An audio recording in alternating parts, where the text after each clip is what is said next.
storyteller, great memory, and he was 96 out in Ohio, and he just recently passed. Now, all his pictures were given to somebody else. I'm trying to track them down to see if we can do something with him eventually. But a sad loss, but he had a good run, and he shared a whole lot of that era. So, and then of course we lost our own Andy Dick. That was a big loss. We weren't expecting it so soon, and he meant a lot to the group. He was a sitting member of the board, and he helped bring a lot of sanity to Tri-State and helped kept us on a nice even keel. So he was a great addition to the group. He was active with the Valley Road in Essex, Connecticut, active with Tri-State, a former Rahway Valley trackman. He was part of the High Iron group. I didn't realize that when I wrote his obituary, which will be in the next Iron Hills. But a bunch of the High Iron guys talked about him working on the Ross Rolling trips with 759, and with some of the Pacifics that Ross had leased from Steamtown too. So Bill Transu was part of that group, and he came to the memorial for Andy, and it was nice to see him as well. So we're going to miss Andy, and we'll have a lot to remember him by with the collection he left us. He generously gave to the Treasury as well. So, we're grateful for having known Andy, and we miss him already. So those are the two biggest Tri-State news things. On to NJ Transit, the first of the new dual modes from Germany are in service. 4635, I think, is the number. And it's currently running Sunnyside to Trenton. So, so far, so good. It's shiny and new, and it's one of the few that don't have faded stripes on it. The NJ Transit went from paint to decals for the disco stripes. And now that the decals are more than 10 years old, they're all looking kind of faded. Just spent some time along the Pascack Valley line where the dual modes are running up there, and they're all just about every one I saw was faded. So anyway, the new engine looks sharp. So far, it's running well. And as these things enter service, you're going to see fewer of the GP40s. But NJ Transit is going. The shop people tell me they plan to keep 10 of the.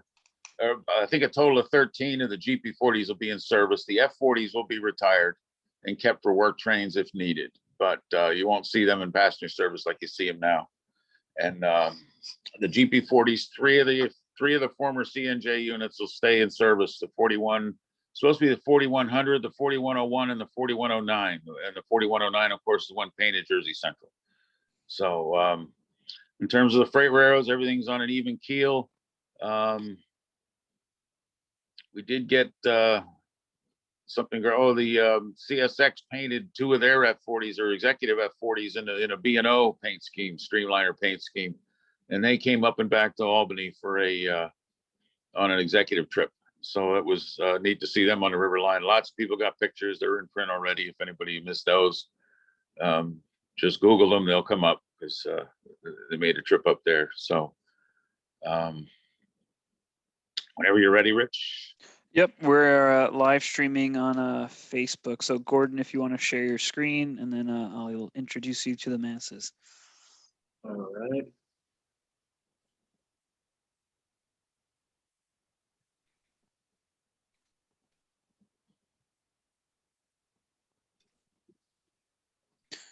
All right, cool. I see your screen. Okay, so good evening, everybody. Thank you for tuning in to the Wreck of the Broker presentation by Gordon Bond. Gordon Bond is an independent historian, writer, and lecturer specializing in New Jersey history. In 2008, he founded Garden State Legacy, a free online quarterly New Jersey history magazine and resources website. He has written numerous articles for Garden State Legacy, as well as 5 books on various New Jersey history topics. Of his books, he has authored Man Failure, the story of New Jersey's deadliest train wreck, which he'll be drawing upon tonight for his presentation about the 1951 wreck of the Broker in Woodbridge, New Jersey. He recently published a second edition of the book that includes an appendix of new material people provided after the first edition was published, including some never before seen photos. So Gordon, without further ado, I will turn it over to you. All right, thank you, Richie. Thank you, everybody, for inviting me back. I guess I didn't bore you too badly the first time. So as was mentioned, I wrote a book about this event called Man Failure, the story of New Jersey's deadliest train wreck. It is now in its second edition, I'm pleased to announce, and it includes new material, including some never before published photos. So we'll talk a little bit more about that book, how to order it at the end of the presentation. In the process of writing this book, I had the opportunity and I would say the privilege of speaking to a bunch of people who had experienced this wreck from different perspectives. And these are just a few of them. You see there's people who survived the wreck, people who were witnesses, people who were injured or who lost loved ones. And obviously I was there to talk to them and I had questions for them, but they had questions for me as well. And one of the things that I found kind of interesting is they wanted to know why I was interested in this topic as a subject. Why was I writing this book? Why was I interested? Not, how I got interested in it, but why? Why would somebody want to write a book about a train wreck? And they have a point in that it's not exactly the happiest of subjects. After all, 85 people were killed, hundreds of more were injured just doing ordinary things like coming home from work.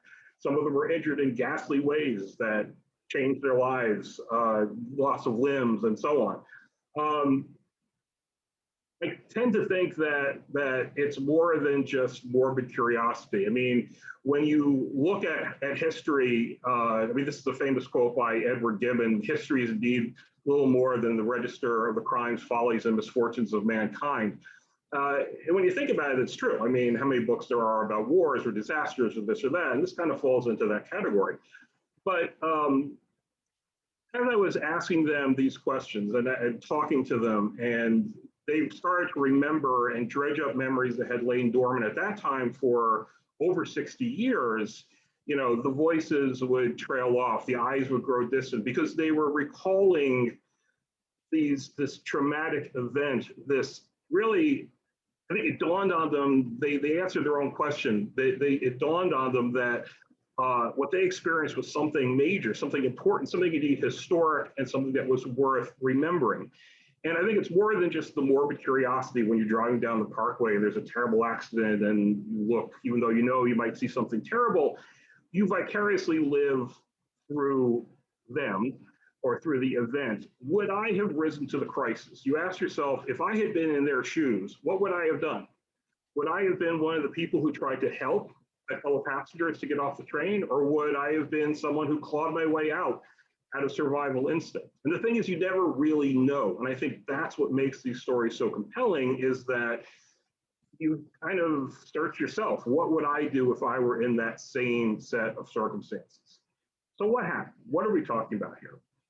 So on the morning of February the 6th, 1951, there was a train, a passenger train known as the Broker. It left from Bay Head. This is a map of roughly its course. It left Bay Head Junction, carrying passengers from all the shore communities, went up to Newark, went over to Jersey City to commute, and then people would take the ferries over into the city. So again, in the morning, they're making this trip up. And when they signed on that morning, on that fateful day, they signed in on this sheet. This is a photostatic copy of the sign-in sheet. This is part of a collection of material pertaining to the wreck that the Pennsylvania Railroad had collected for the subsequent investigations. And for a long time, this was in the collections of the State Archives in Trenton. It's since been moved to the Hagley Museum in Delaware. And if you look here, you see some of the signatures of some of the crew who were going to be involved in this event. So at 6:51 a.m., Joseph Fitzsimmons signed on. Joseph Fitzsimmons was the engineer, or as the Pensy guys refer to themselves, the engineman. He had come from Ireland as a young boy. He was orphaned. His father died on the trip over on the ship, and he ended up working for the railroad, finding a home there. Started out as an engine cleaner, which was exactly what the name implied. So he was crawling in, around, over, under these machines, cleaning them, taking part of the maintenance, and he was learning them. Eventually, he got to sit in them in the cab as a fireman at first, and eventually worked his way up to sitting on the engineman side and operating the train. This is a photograph of him that he's probably not really oiling anything, but he was posing for this picture. It's a great photograph. Also seen on this sign-in sheet is Albert Matthias Dunn. He signed in about the same time as Fitzsimmons. Dunn was the fireman. His nickname was Paddy, and as the name implies, he also came from Ireland. I had the opportunity to speak to his grandson. He had some wonderful memories, about him. He had served during the First World War in the British Army with the Royal Irish Fusiliers and had actually been wounded. He had been gassed several times. He lost part of a thumb. He had shrapnel stuck in his knee that was too deep to remove, so he carried that for the rest of his life. So he was a fireman. And I guess I don't have to describe what a fireman is. Usually I have to describe what that is for people. You guys know this. Also, so one complication I do need to mention is that there were actually two trains in the morning that went from Bay Head up to Jersey City. One was called the Broker, the other was called the Banker. Those two would be combined for the trip back down in the evening. Dunn and Fitzsimmons were on the Broker going up in the morning. John Bishop, who would be the conductor on that return trip, he was on the Banker. So he was actually on a different train that morning. And you see him signing in there at 7:17. Unlike the other guys, John Bishop was born in the United States. He was born in Pennsylvania. This is the only picture I was able to find of him. So he was known as Honest John because apparently he had found a case of valuables, of jewels that someone had left behind on his train. And he turned it in and was claimed by the owner, who was grateful. And it says in the caption there, over $25,000 worth of valuables that he found. But he turned it in, and so that's where he got the nickname of Honest John. He was honored for his honesty by the railroad. This was a picture of him getting a kiss from his wife during the ceremonies. Also visible on this are some of the other crew members who I'm going to talk about briefly. Edwin Craig, he was a brakeman. Their signatures are not visible on this sheet, but there was a Richard Benton, brakeman, William Jones, conductor, Vincent Lowry, conductor. They would all be on the Broker on that return trip, and all of them received injuries to some degree, more or less. But I just wanted to mention the rest of the crew as well. So this is where they were heading. This is Exchange Place, or what is now Exchange Place in Jersey City.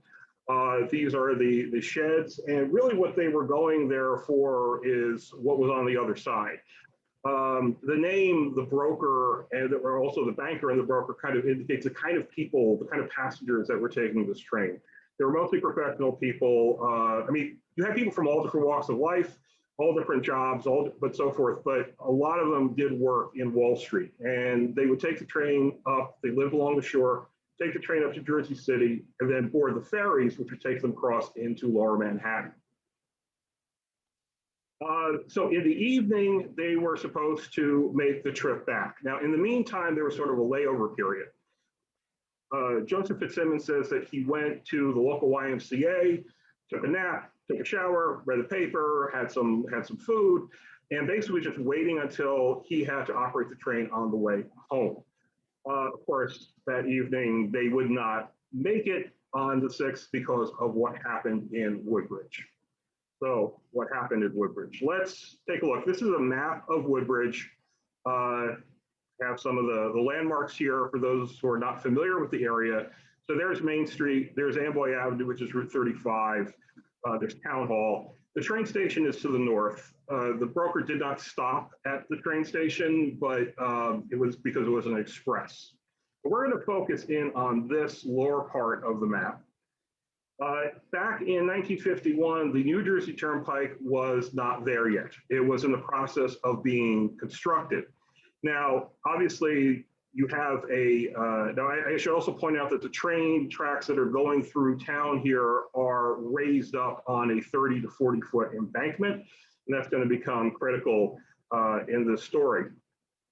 So obviously you're constructing this massive, multi-lane highway, but you're building it under an active, busy rail line. You can't just shut the rail line down for however long it's going to take to construct this this highway and to put in all the bridges and so on. So what they end up doing is they build a runaround track or a shoe fly. And so I also want to point out, if you see Legion Place there was an existing train trestle that carried the tracks over at Legion Place.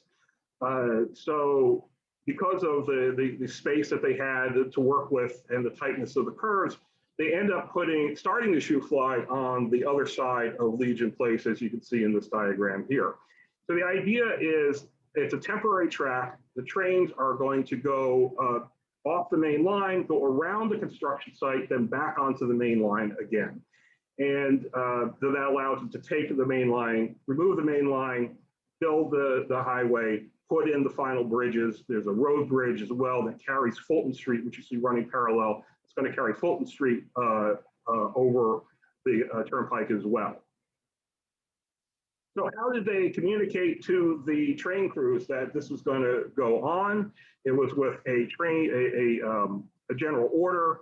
As most of you guys probably know, these were printed and pre-printed and posted at the sign-in point. So when the crew were signing in, I showed you the sign-in sheet, part of their job was to look at the notice board and to find any general orders that pertain to their particular line. To pick them up, these were, they were gummed on the back. You cut them out, the ones that pertain to your line, you cut them out, you paste them into your timetable. All the train crews are responsible for looking for these orders. Now, this is the one that pertains to this, the situation in Woodbridge. Number 2 main track in Catenary moved 50 feet northward between a point 1,000 feet west of Woodbridge Station and a point 4,000 feet west of Woodbridge Station. Trains and engines must not exceed a speed of 25 miles an hour between these points. That's the critical line right there. The speed limit going over this, this runaround track is limited to 25 miles per hour. This is a copy of the timetable from the period, and inside of it there is the general order. This was part of those exhibits that were used in the subsequent investigations. I don't know if any of the train crew actually owned this, or if it was just an example, a sample of what they were supposed to do to show their process. But you can see that that order, the general order, is in there. Now, I should also point out that this is going to take effect at 1 minute after 1 p.m. on Tuesday, February the 6th, 1951. So there are obviously 2 tracks going in and out of New York. I'm going to call it the southbound track because I know that they refer to it as Railroad East and West, but for simplicity's sake, looking at this map, I'm going to call it the southbound track. The southbound track going away from New York down to Bay Head, that is a track that was opened on the 6th at 1 minute after 1 p.m. The northbound or eastbound track was not yet opened. This is a list. Again, this is the exhibit that was in the collection. These are the trains that passed over this runaround track successfully before the broker did. And you can see there's, you have GG1s, you can see there's a K4S. The broker was being pulled by a steam locomotive, obviously a K4S. All of these trains managed to get around, take that curve off the main line on the runaround track and get back onto the main line successfully. The last train to go over it that day would be 733, which was the broker. So at about 5:43 p.m., the broker is approaching. Again, it does not stop at the Woodbridge station. It's a express train. It comes down, it hits that curve. Now, it was supposed to be going 25 miles per hour per the general order. It wasn't. Exactly how fast it was going, we don't really know because there were no speedometers. They had experimented with them, but they would go out of calibration too easily. And so the engineers would have to figure out, kind of judge for themselves how fast that they were going. And most of these guys were experts at doing this. Fitzsimmons had been an engineer long enough where he certainly should have been an expert at judging their speed. It is estimated that it was, so the maximum speed normally would have been 65 miles per hour. In this case, the train was probably doing somewhere between 45, 50 in that neighborhood when it hit that curve, that tight curve going off the main line, going over that temporary trestle over Legion Place. The first thing that derailed was the tender. The tender pulled the locomotive, the K4S steam locomotive, over onto its right side. The locomotive remained up on top of the embankment. The tender derailed, went down the embankment, down onto Fulton Street, and pulled the 11 passenger cars behind it. And they start telescoping into each other, crashing into each other. This is a picture of the wreck site. And let's see, I have the streets identified here, and there's a map on the right you can see roughly where, the direction we're looking in and where the streets are. So there's Fulton Street, there's Legion Place, where the regular trestle is to the right there, the existing trestle, and then there was the temporary trestle that was part of the temporary runaround track to the left. And you can see how the cars all are kind of crashing into each other. Now, by the time this picture was taken, okay, so this is the tender. It's on its roof. It flipped over. The chassis actually stacked. It actually broke. Half the chassis was still connected to the locomotive. The other was still half was still on the bottom of the tender. It was on its top, up on that retaining wall. And what's kind of interesting is if you go there even today and you look at that retaining wall, you can spot the area where it must have landed because it had to be repaired. It's concrete. The aggregate that was used, the aggregate of the concrete was different than what was already there. So if you go there, you can see this different texture. That's where the repair was affected. That's where that tender had landed. Now, by the time this picture was taken, the locomotive had been removed. It would have been roughly where that wrecker crane is. You see there's a wrecker crane that is part of the cleanup. And this is looking from the opposite direction. Again, there's Legion Place. Fulton Street is the street off to the right there. The northbound or eastbound track, temporary track, that had not been opened yet. The southbound or westbound track, that is the one that was open that day. You can see where the main line is, where the temporary trestles had to be built. And you begin to get a sense of the damage that this did. You can see how there is that one car there by the Legion Place label where it knocked a piece of concrete out of the retaining wall. And again, if you go there today and you look up at that wall, it's been painted and so forth, but you can see, if you catch the light just right, you can see the crack where it had to be repaired.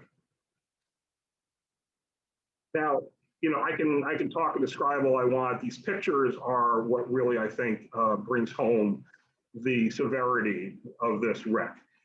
As I said, the tracks were on an embankment between 30 and 40 feet going through town there. That presented an obvious problem for the rescue efforts because now you have these cars on their side sort of sliding down this embankment. In order for the rescue workers to get up into them, you had to have all of these ladders. And there's two things that I point out in this picture in particular. Notice the aerial ladder from the fire truck. That fire truck was purchased by Woodbridge Township, and I believe was 1948. And the story was at the time, there was this huge uproar uproar and questioning about why do we need a fire truck, a new fire truck with this really tall ladder. No, there's no really tall buildings in Woodbridge at this time. Well, that night, that fire truck proved its value because it was able to reach up to the highest point during the rescue. I also point out this. Now, I'm going to talk about Frank LaPenta in a little while. Frank is actually one of the people that got me interested in this as a topic because he was there that night, and I knew him. Unfortunately, he passed away at the end of last month. But he was there that night as a 19-year-old kid. He was one of the first people that was there, and I'll have a quote from him in a few minutes. But he tells a story that when he arrived, he saw a body of a man, a dead body on the retaining wall. And he remembers how the brain works when it's presented with something this horrible, like a train wreck, a literal train wreck. He remembers being fixated on the man's shiny patent leather shoes. This is in the evening, it's getting dark, it's kind of a misty evening, there had been snow, there had been rain, so everything is kind of glistening, and this man's shoes caught the light in just the right way. And I guess it just seemed so incongruous to him, this idea that here was this dead body, oh, look at his shiny shoes. And it's one of those things that I guess he kind of wondered, did I really see that? Did I really think that? And then he found this picture, and he saw the body on the wall, and my God, that's what I saw. And you can see the body is sort of at a diagonal. Someone has put a coat over the top, but you can see the legs. And if you look closely, you can see those shiny shoes. If it is possible to have a favorite picture of a train wreck, this is my favorite picture of a train wreck, because any corner of this picture you look at, it's this little vignette. Each part of this tells a part of this bigger story. Among the people that were coming, there were firefighters and police and rescue squad coming from all over the place, including Camp Kilmer in New Jersey. So here are two people in military uniforms. You can see on the man's lapel, there's the emblem for the medics. The woman, she seems to have some kind of epaulets. These look like medics who had come from Camp Kilmer to respond to this emergency. This is a man being brought down that ladder, and you can on the fire truck, and you can see there's Woodbridge Township Rescue Squad. Rescue squads came from all over the area, needless to say. They came over from Manhattan, and everybody just converged on this area. Clergy was there because they were giving last rites to people. And there's this whole story about there's a convent called Our Lady of Mount Carmel in Woodbridge there. And there are stories of the nuns who were trained as nurses showing up and climbing up into these cars in their habits to lend aid to the afflicted. I love this one just because the exhausted expression, I think, on this firefighter's face really says it all. I don't know who this man is, but I was able to speak to a volunteer firefighter who was there that night. His name was Joe Leahy. And I want to read a quote from Joe that this is from the book. So he says, I climbed to the top of one of the cars that was over on its side. And he had to walk in between the windows because it was over on its side. And there was a woman. She got up and she was standing on top of the passenger car. I'll never forget it. She had the New York Journal newspaper under one arm and a Cushman's cake. Cushman was a big bakery in Newark's Penn Station under the other arm. I took the cake and the paper and I threw it away. And she yelled at me. She was upset that he just threw away her Cushman's cake. There was another guy in there that was trapped and they couldn't do nothing for him.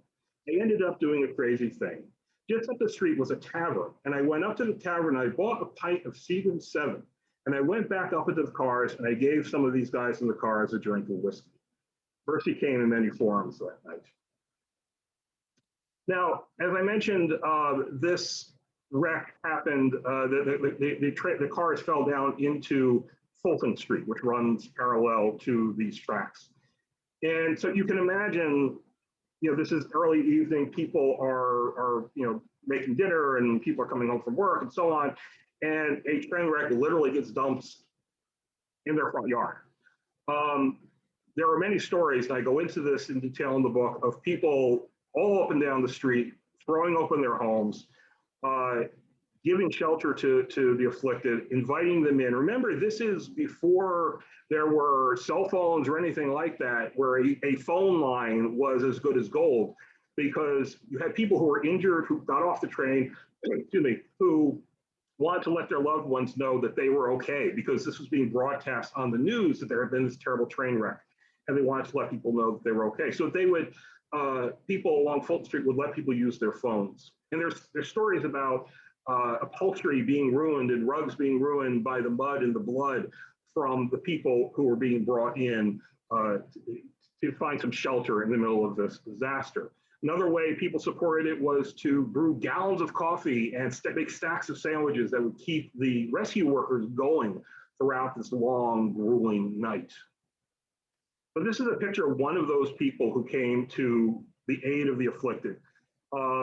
She's identified as Mrs. John Barshani. I should point out that that's actually a typo. It's Barshani with a V. When I was doing this talk once before, somebody who knew the family corrected that, and they said that the newspaper had gotten it wrong. I just want to read. This is a quote. This is what was written about this woman. This is what she told the reporter. They brought in an old man. He was hurt real bad, but he kept telling me he was all right, that I should take care of the others first. Then he asked me to telephone his wife, and I did. He told me to tell her he had just hurt his foot. He was brave, this old man, because he was hurt all over. His head was bleeding, and his arms and legs were hurt.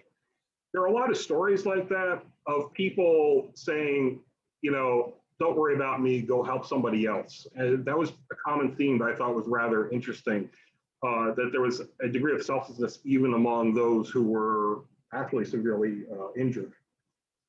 So the reporter goes on to describe how her brother-in-law, Lou Barshani, Lou Barshani is described as, quote, this soldier who had gone through the hellfire of Normandy, who had watched amputations in the field. He was white and shaking. I thought the war was bad, he told his sister-in-law, but this is the worst of all.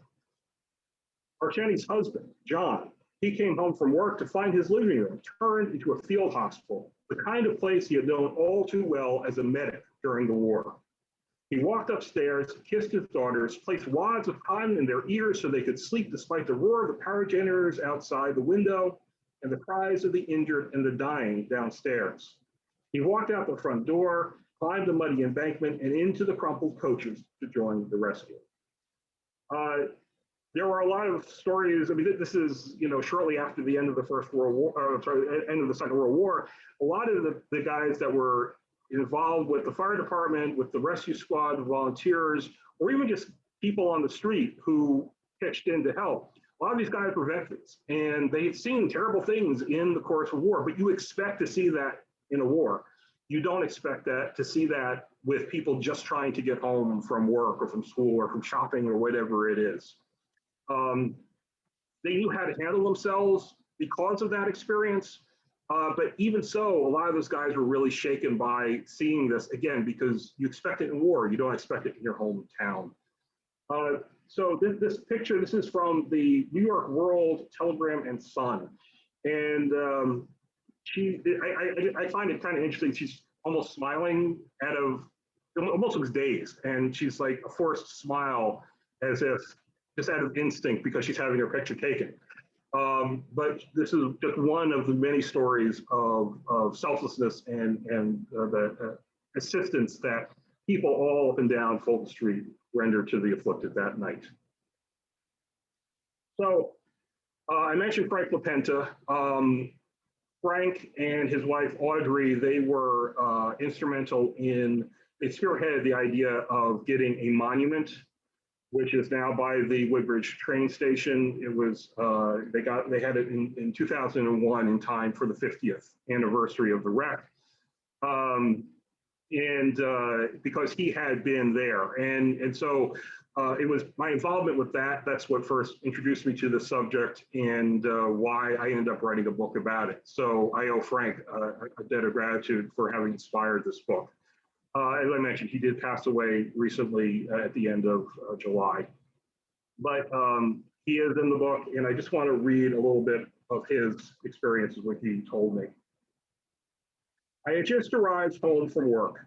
I was parking my car in front of my mother's house on School Street in Woodbridge when I heard footsteps running up the street and someone was calling my name. It was Danny Latanzio, a neighbor and a good friend of mine. I hadn't even shut the car off yet, and he says, oh, a train went off the track down by my uncle's factory on Fulton Street. He had a little factory down there. And Frank says, you know, when he heard that, he thought it was just going to be something minor, a train with the wheels off the track, nothing, you know, no big deal. So they're driving down Main Street to Fulton Street, and they see some people walking away because people at the back end of the train, they were okay. They were, you know, jostled, but they were okay. And a lot of them were getting off, walking, looking for payphones, looking for alternate transportation. And, you know, so they see people walking in with briefcases and so on. So it doesn't seem like it's that big of a deal. And then they turn that corner onto Fulton Street and they see the full magnitude of what's just taken place. He says, well, what we saw, we never expected to see. So he was one of the first people that were there. He was there when that fire truck with the ladder arrived. But he was there early enough that at first he didn't know that he didn't think there was anybody in the train because it was quiet. Then all of a sudden he starts hearing people moaning and yelling and crying and so forth, and people are starting to climb out of the wreckage. And he describes, then about that time I turned back and here comes this woman towards me with a man all covered with blood, reaching out like you might see in a horror show.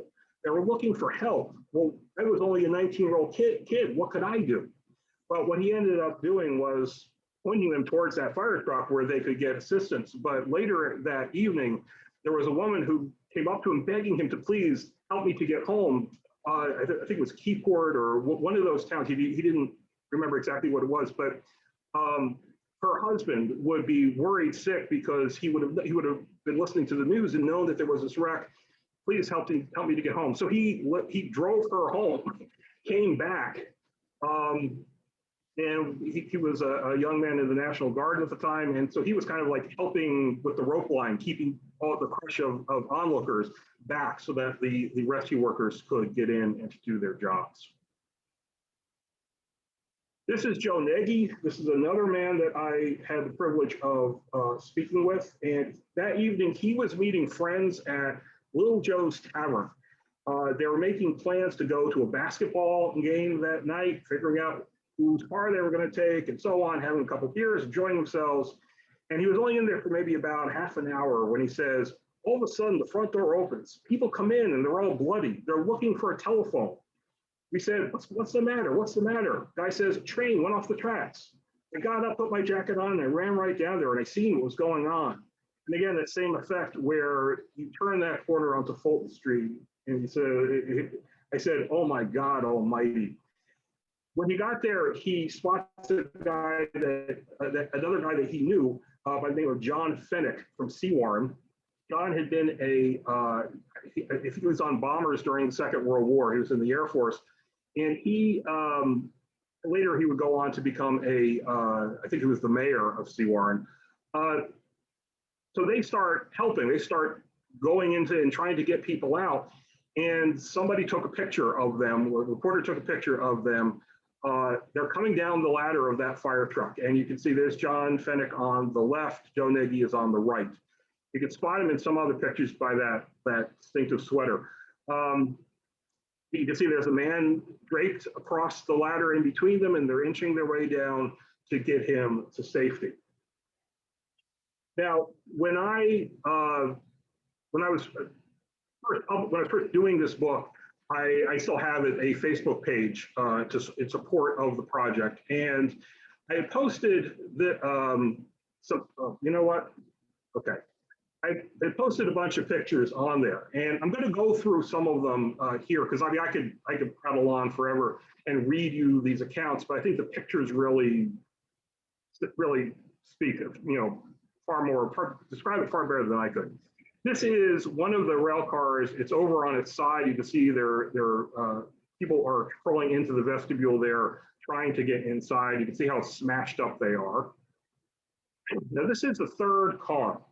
This is the so-called death car. And the reason why they called it the death car is because this had the largest number of fatalities. And I think you can tell why from this picture. Now, there are a lot of stories about fate, luck, God, whatever we want to call it, where people make decisions that either put them on the train or not on the train, or that actually ended up making all the difference as to whether they lived or died or were injured. And decisions that split-second decisions we make all the time that ended up being fateful. So what happened was the car behind this car collided into it, slid along it, and basically cut it open like the proverbial tin can. So the side that is closest to us, that's the side that got ripped open. And during the rescue, they opened it up even further. But look at those seats. If you were sitting on that right side there, you probably were, maybe you were injured, you would have been thrown about, but chances are you would have survived, or the odds were better. But if you're sitting on that left side, chances are you were killed. So just the decision of which side of the train you were on, which side of the car you were sitting in, could have meant the difference between life and death. This is that same death car, and you can see to the left there how it was cut open. You can see how just really smashed that thing is. And if it looks familiar, it's because this is what's on the front cover of my book. You don't need to have a gory, bloody, terrible picture to convey the extraordinary energy that was behind this crash. I think if you see the amount of damage that was done to this, it's just astounding. Now, as I mentioned, the temporary trestles that were built over Legion Place. At first, some of the first reports was that the temporary trestle must have collapsed. Well, that really was not the case. All of the evidence points to the train was going way faster than 25 miles per hour. The entire track structure in the lead up to that bridge was shifted over from the force of the train going around that curve. When you look at this picture, you see those stout beams. There's two sets of three, what they call the stringers. And what surprises a lot of people when I tell them this is the tracks were not fixed to this bridge. What they did was they cut notches into the bottom of the wooden ties. They refer to it as dapping. And what would happen is these notches would key in over these stringers. And it makes sense when you think about it, because if there's a train going 25 miles an hour, you're going to have lateral force that this notching, this keying in of the ties to the bridge is going to arrest. The train was going so fast that the entire track structure was lifted up off of those stringers and swept off. You look there, you don't see any ties. Maybe there's one there in the middle of the bridge. It's hard to tell. But you can see if you where those men are standing, you can see the rails, the ribbon of rail without any ties. The whole track structure was compromised and just fell apart, leaving a couple of the rail cars, as you can see in this picture, hanging over Legion Place. There are stories of people who are in those cars coming to after the wreck is over, looking out the window. And again, this was a misty, rainy kind of night. There are lights glistening on the wet pavement beneath them. Some people looked out and said, "Oh, we must be over a river." And they jumped out and they end up landing on the hard pavement. There's also, it's fuzzy, but there's a possibility that there may have been someone who was walking beneath that train trestle and one of the trucks, the wheel assemblies fell on them and killed them. And I talk about that in the book. It's not entirely clear if that was indeed the case, but that's just an interesting side light. There are only two color pictures that I am aware of of the wreck, and this is one of them. John Zopko, some of you guys out there may know him, the Godfather, and he gave me permission to use these pictures. So you can see there's that Tuscan red, and I love that little truck, that little green truck. But this is looking towards Legion Place. They're in the process of doing the cleanup. But this is one of the rare color images of the wreck. Now, also in hot demand that night were welders, because you needed somebody who could cut through the mangled metal to free the injured or to get the bodies out. And this is a press photo showing these two guys, that they're the welders. You can see there's somebody there from, looks like it's a Sayreville emergency squad. And I kind of like the fireman to the right there with the cigarette dangling out of his mouth. But evidently the photo editor didn't think that this was a dramatic enough picture because they painted in those sparks by the welder's torch. But you can see the head of someone. I presume this is a fatality. But they are cutting this body out of the car. Now, I want you to notice the guy at the upper left with the plaid jacket and the backwards cap, okay, right here. And he appears in another picture taken from the other side. And as I started to mention, I posted a bunch of these pictures on the Facebook page years ago. And I got a message from a woman saying, "Hey, that's my father.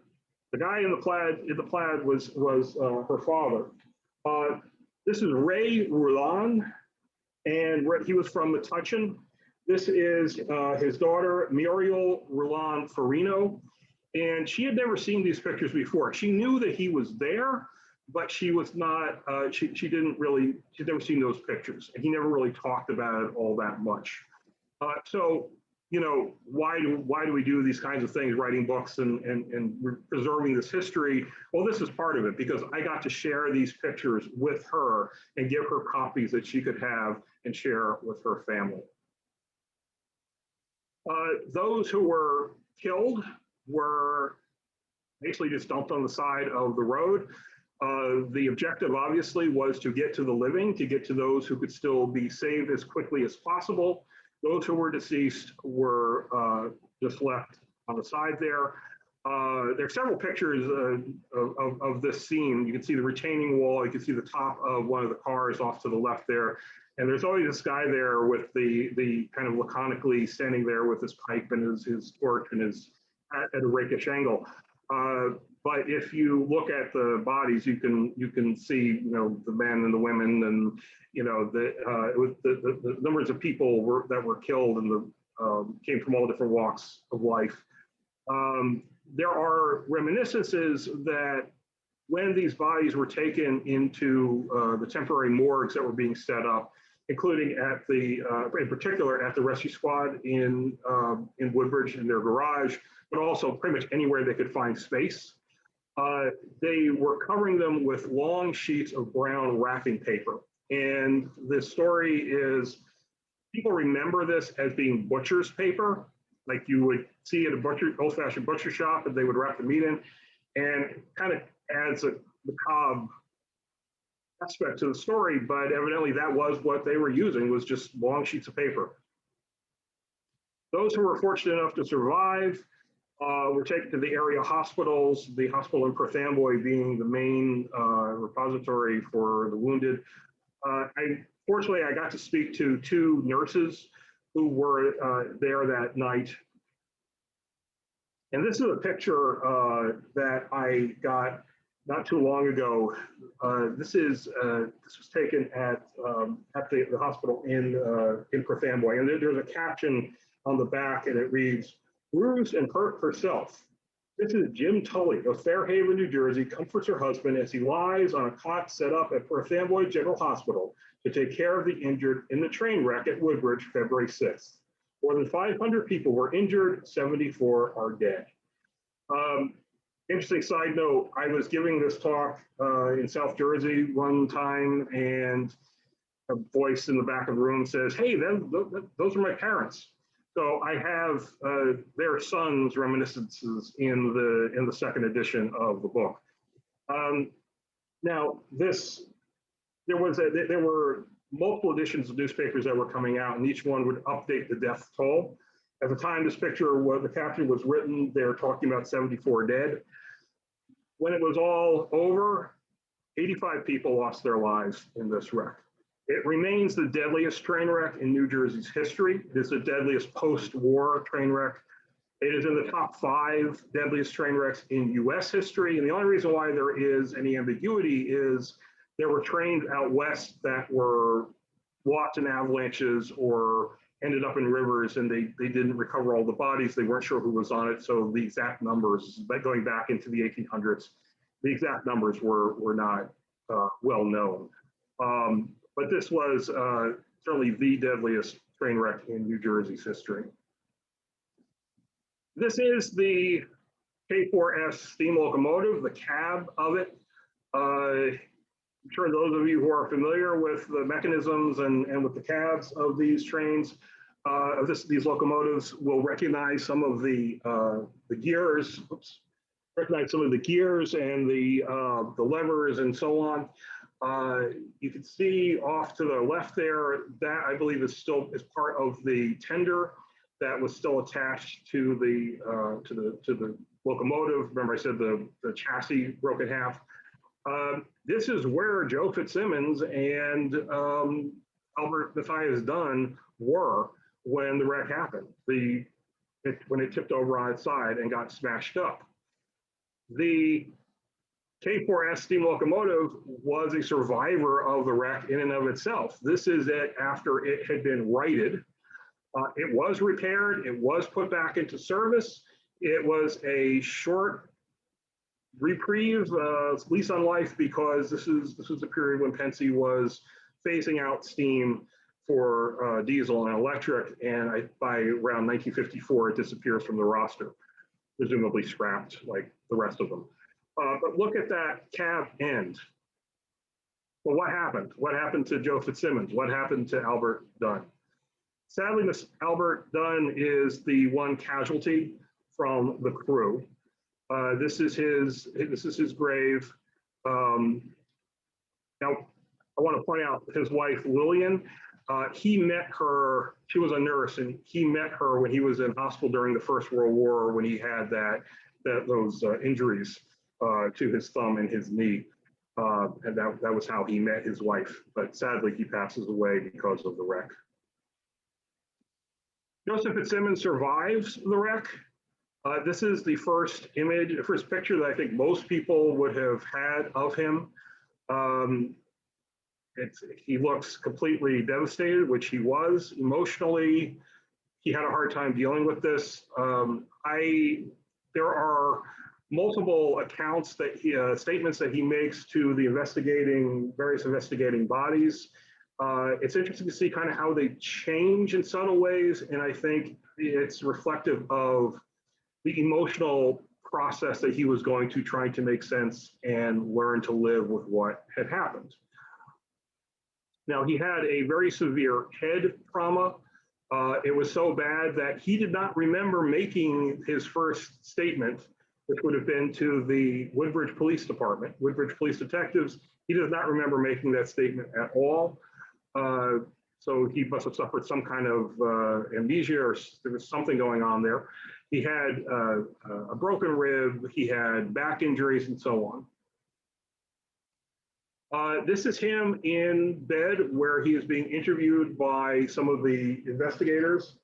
I just want to, so among the investigators, the various investigations that were going to happen after this event, there was the internal Pennsylvania Railroad investigation. The FBI was there because they had to make sure that this wasn't an act of sabotage. The Interstate Commerce Commission was there. It's a federal agency, even though it was within New Jersey because I guess because it was communicating with New York, it was considered part of the under their purview. The New Jersey Board of Public Utilities Commissioners. This is a state regulatory body. The Middlesex County Prosecutor's Office was there. The Woodbridge Police Department. And so this picture shows Fitzsimmons with representatives of the three most important investigations. This is William J. Patterson. He was the he was there on behalf of the Interstate Commerce Commission. The Interstate Commerce Commission's investigation was fairly perfunctory in a sense. They just determined that the train was going too fast, it was down to speed, and that was as far as they were willing to go with it. Other agencies were not willing to take it, to leave it at that. So John E. Boswell, he was the chairman of the New Jersey Public Utilities Commission.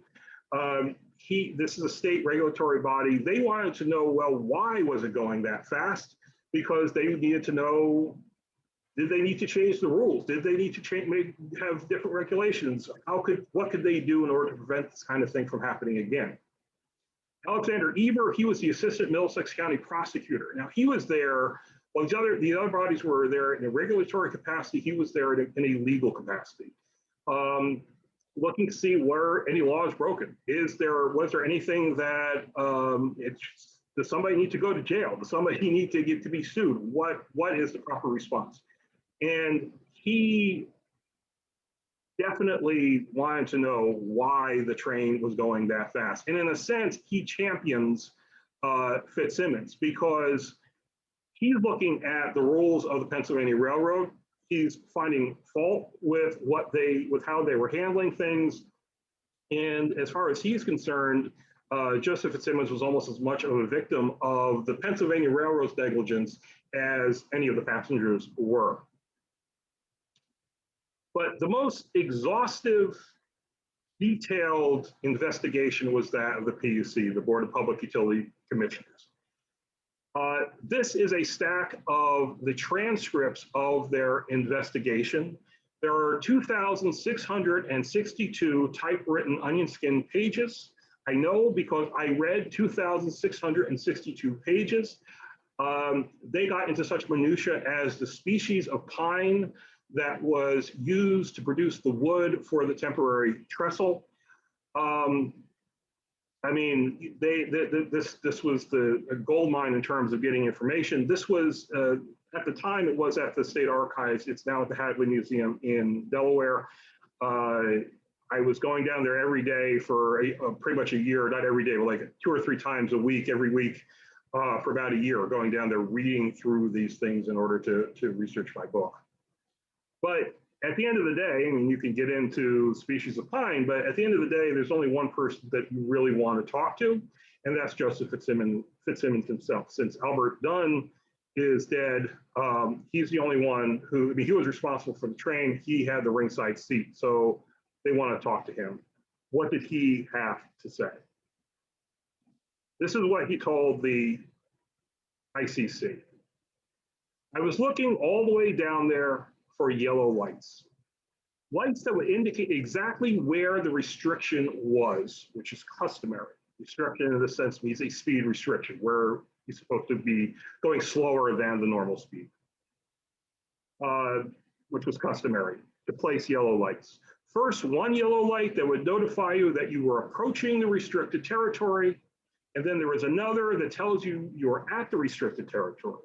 After you pass through it, then there is a green light, which tells you you are leaving the restricted territory. Those lights weren't there. That's what I was looking for. So what happened? Why was he looking for yellow lights? Why didn't he find them? Well, if I told you that, then you would have no reason to buy my book, now would you?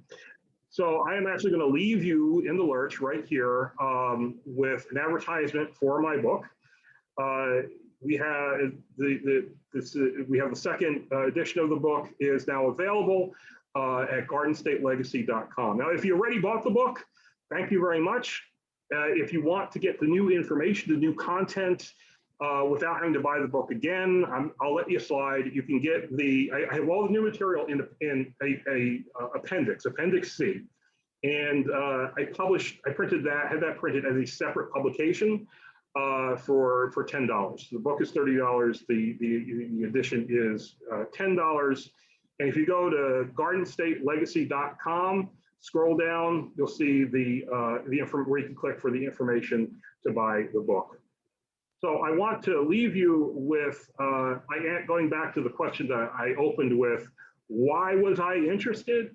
Well, I think this is a pretty interesting story, and definitely it's worth telling because of these people. This is the 85 people who were killed in this wreck, and so I want to tell this story because it's their story, and I want to tell it to them in their honor. Thank you very much. Thank you very much, Gordon. That was just as last time was a very captivating presentation. I guess if would you be willing to take some questions if anyone out there has any? We peaked at about 85 viewers, so we had a very well attended presentation. Great, thank you. I appreciate everybody coming out. I actually was looking at our Facebook Live page, and there was a comment from Kathleen Flynn. I don't know if that name rings a bell, but she's wrote that her mom, Ann Rezkowski, was on a date that night and headed to the movies in Woodbridge. Her date that said that he heard about the crash on the radio and wanted to go park the car somewhere above the crash to see what had happened. They did. They saw the horror. Little did she know she was watching a crash that included her still unmet future husband, my father, Frank Flynn. Oh, wow. Dad caught a train that was not his usual train. He crawled out of the car and helped another victim. Yeah, Then his legs failed. He spent over 6 months in the hospital and had last rites at least twice. He survived, met my mom, was married to her for over 60 years until we lost him in 2015. A great man who ironically still loved trains until his last breath. Wow. I'll have to do a third edition and include that. That's an amazing story. One of the things I should mention also is, and this contributed to the number of fatalities. There was a switchman strike going on. There were some labor actions that were going on, and because of that, there was some ambiguity as to what trains would even be running that night. And so the broker was one of the few trains that was heading down that way. And so a lot of people who would normally have taken other trains, when they saw that the broker was running, rushed to get on that train. And there is a story in the book about Frank Vogel, who was a jeweler in Newark, and he normally took a different train. And because of the uncertainty as to what trains would be available, he ends up rushing and getting onto the broker, and he was among the fatalities. So, again, you talk about fate, you talk about these last minute decisions that people make that, you don't give a second thought to normally. And yet in this case, it made all the difference between, life and death, literally. Yeah, it's certainly amazing in tragedies like this, how hindsight, you look at those little minute decisions that you wouldn't think twice of in normal circumstances, how they can impact so many things. Don't see that there's any other questions, but if anyone has any questions, please get them in now. Mike, any commentary from you or anything? No, just thank you. That was a great talk, great presentation. It was nice seeing all that stuff again. The fellow, the color photography, I know him. I used to see him a lot in the 1990s. His name is, he pronounced his name Jebko. John Jebko. It's an odd spelling. Really nice guy, very prolific. He shot so much in his era. Yeah, he's still around. I mean, I'm friends with him on Facebook, and he's still traveling and doing stuff. It's wonderful to see. So the picture of Fitzsimmons with the oil can, that was Ron Wood, wasn't it? Who took that? I have it in the book, but I wanted to call that out, and I'm Well, having there to was- see it now. I drew, There was a- Donwood. Don Wood, that's what I was gonna say. He was from Mattawan area. He was well known for taking Pennsylvania Railroad photographs, used to produce annual calendars, et cetera. Yeah. Yeah, I knew him too. He was a good man and loved the PRR, loved the K Force. You know, so in fact, Yeah. the fact that a K4 wrecked is what drew him up there, I'm sure of it, because he would follow those K4s everywhere. Yeah, I mean, so I guess when that I came by that photo through John Turkelly, and so I guess they had published a book about I guess it was about the Pennsylvania Railroad, and they had that picture. And what the story that they told me is that there was a caption affixed to it that claimed that this was taken of Joe Fitzsimmons the morning before the wreck. And it seems terribly apocryphal. Nobody really thinks that was indeed that was in fact the case. But it's still just a cool picture because it shows all the other pictures of Fitzsimmons are, him in the hospital bed, him, emotionally crushed by what had happened. And, so it's nice. It was nice to see him kind of at the top of his game in a sense, as an engineer. Well, that engine might have been at South Amboy a lot, which is where Don Wood would have got it, Yeah. Okay, well, it doesn't look like there's any more questions. So thank you everyone for turning out tonight for Gordon's wonderful presentation. Gordon, thank you again for presenting Thank to our you. membership. My pleasure. And please, if you're interested, please log on to Gordon's website and purchase the book. I've read it the first edition cover to cover. It's a very captivating read, and you honestly feel like you were there at the scene. So it's definitely worth the $30. Or if you have the book already, I'm definitely going to get the $10 addendum.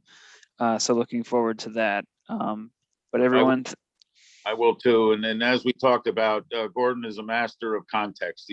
You see the detail and all the surrounding circumstances he got as well. It really tells a complete picture. yeah, certainly. It's not just the wreck; it's all the layers beyond it too that were swirling around. So you definitely get a full. Story. Yeah, you definitely get a picture of what was going on February 6, 1951. So definitely worth the purchase. So everyone, thank you, Gordon, thank you for attending. Our next meeting will be the second Thursday of September. We'll be joined by Tom Nanos on Southern New England railroads and his photography and the stories that go with them. So good night, everybody, and we look forward to seeing you next time. Yep. Thank Good night. you. Good night.